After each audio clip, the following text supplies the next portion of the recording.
Merci. Je donne la parole à présent à Monsieur Thomas Ménager. Chers collègues, vous avez la parole. Merci Monsieur le Président. Messieurs, pour commencer, je vous remercie de votre présence devant la représentation nationale ce matin, même si j'ai compris que vous n'étiez pas tous heureux d'être présents ici. Vous l'aurez compris, la question du pluralisme est devenue centrale dans nos échanges. Et vous arrivez donc à point nommé, puisque nous terminons bientôt nos auditions. Il aurait été inconcevable de ne pas auditionner les acteurs de la seule émission du PAF, la seule, qui assume exclure une partie du spectre politique de sa programmation. Alors, on regrette d'avoir qu'une heure 30, mais on va essayer d'aller rapidement au but, puisque nous avions eu 2 heures et demie quand il s'agissait d'auditionner votre concurrent direct, Cyril Hanouna. Toutes les personnalités auditionnées, que ce soit l'audiovisuel public, Cyril Hanouna, les journalistes de CNews, nous ont confirmé inviter la totalité de la vie politique dans leurs émissions. Soyez assurés, l'objectif, c'est pas de faire votre procès aujourd'hui, c'est absolument pas la vision de cette commission d'enquête. Certains ont voulu en faire un procès contre les chaînes, c'est pas du tout notre objectif. Nous avons des relations apaisées, professionnelles avec tous les médias, tous les journaux, et même ceux qui sont notoirement de gauche, puisque nous échangeons, nous avons à nos manifestations, à nos meetings, par exemple Libération ou Mediapart. On ne voit pas les médias ou la presse comme des agences de communication, des avocats et encore moins des porte-paroles. Mais Monsieur Belvert, vous avez indiqué que TMC était une chaîne privée et que vous assumiez à ce titre de faire ce que vous voulez. Est-ce que vous pouvez déjà nous dire ce que vous entendez par faire ce que vous voulez, jusqu'où, quelles limites vous vous fixez?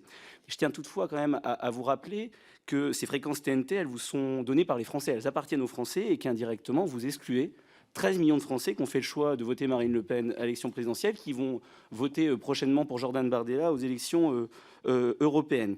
Donc, je voulais revenir sur ce point. Vous vous cachez derrière la décision de l'Arcom et derrière le fait que vous respectez les temps de parole. Mais est-ce que vous considérez que c'est du même niveau de pouvoir échanger en direct, sans coupe, sans information traitée, et pouvoir être directement présent en plateau et avoir du contradictoire? C'est comme si un procès se déroulait sans que la personne accusée puisse répondre et qu'il y ait du contradictoire. Est-ce que vous considérez que c'est du même niveau et vous considérez que vous traitez l'information de manière juste en le faisant ainsi? Et vous êtes caché lors des premières interventions derrière le fait que vous n'étiez pas accrédité à nos meetings. La question que je voulais vous poser, c'est que si demain vous étiez accrédité à vos meetings, il y a eu un échange de courrier, je crois, avec vous, avec votre boîte de production. Est-ce que si demain vous êtes accrédité au meeting, est-ce qu'il est possible que nous soyons invités sur vos plateaux? Je vous remercie. Bonjour Monsieur Ménager. Alors avant de répondre à votre question, je voudrais donner quelques éléments de contexte sur les propos que j'ai pu tenir. J'ai tenu ces propos dans le cadre d'une émission de radio, c'était Sud Radio et c'était le 21 mars 2023, c'est important la date.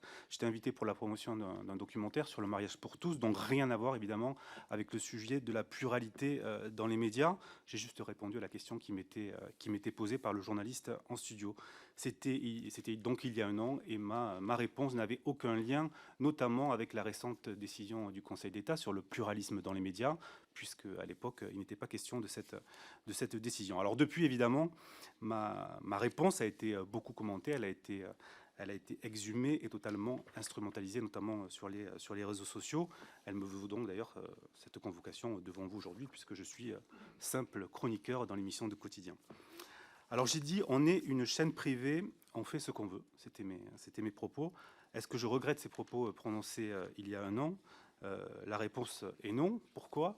En fait, je regrette une seule chose, peut-être, c'est d'avoir été, Monsieur Ménager, incomplet ce jour-là, puisque je n'ai pas eu de relance, ce n'était pas le sujet de l'interview. J'aurais peut-être dû dire, on fait ce qu'on veut tant qu'on respecte les règles.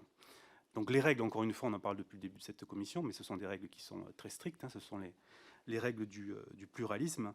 Et les règles, on le répète depuis le début de cette commission, on les respecte à la lettre. C'est comme ça, c'est la réalité, on les respecte à la lettre. C'est-à-dire que pas une seule fois, Quotidien n'a été condamné pour non-respect de ces règles de pluralisme, pas une seule mise en demeure, pas une seule mise en garde de l'Arcom. Alors, la question du temps de parole, des magnétos, des invités en plateau, donc oui, en effet, on ne reçoit pas d'élus RN sur le plateau de Quotidien, mais évidemment, les élus RN sont présents dans toutes les missions, dans toutes les rubriques, dans toutes les chroniques, que ce soit ma chronique du 19h30 Média, que ce soit dans la chronique de Paul Gasnier sur les reportages, ils sont présents, vous êtes interviewé à l'Assemblée, vous êtes interviewé sur le terrain. Alors oui, le temps de parole est différent, puisque c'est un temps de parole en magnéto, c'est un temps de parole que moi je peux reprendre dans ma chronique, un temps de parole prononcé sur d'autres médias, mais le temps de parole des élus RN est bien présent dans le quotidien, et il respecte encore une fois à la lettre le pluralisme tel qu'il est défini par l'Arcom. Alors peut-être que demain, le Conseil d'État va changer ses règles, puisque c'est le débat aujourd'hui. Peut-être que demain, le Conseil d'État va changer ses règles suite à sa décision. L'ARCOM va adapter ses règles suite à la décision du Conseil d'État. Et dans ce cas, nous appliquerons les règles. Sur les accréditations... Oui, monsieur le député, c'est difficile de conditionner une accréditation à une invitation au plateau. C'est les derniers échanges entre la direction de la communication du RN et la production de Bangoumi, c'était ça. Là, on peut pas conditionner ça à ça. C'est impossible. J'ai une liste ici, mais qui va ennuyer tout le monde, mais de toutes les violences que les équipes... ben oui, monsieur Jacobelli, je suis vraiment désolé, monsieur le député, toutes les violences que je mets à disposition de monsieur le président, vous voulez, si on nous demande de vous recevoir, si c'est la loi, évidemment, on le fera. Moi, je pense, et c'est pour ça que je voulais tout à l'heure évoquer, à la question de monsieur le président sur les sujets d'actualité, comment on traiter les sujets d'actualité, qui déterminent le sommaire de l'émission. Ce que je voulais dire tout à l'heure, c'est que sur chaque sujet d'actualité, vous avez été interrogé par nos équipes. Et chaque fois, ça s'est passé, je pense, correctement et dans le respect. C'est-à-dire qu'on ne diabolise pas le RN. Enfin, on ironise sur le RN comme on le fait sur tous les partis, mais on ne diabolise pas le RN. Et on le fait dans des conditions, monsieur le député Chenu, si je peux, je ne sais pas si on a le droit de montrer une image, mais quand on interroge les députés RN, c'est comme ça. C'est derrière des grilles. Non, on n'a pas le droit de montrer l'image. C'est à votre disposition, monsieur le président. Ça se fait à travers des grilles, ça se fait parce qu'on continue d'envoyer nos journalistes sur le terrain couvrir tous les événements du RN. On le fait tout le temps.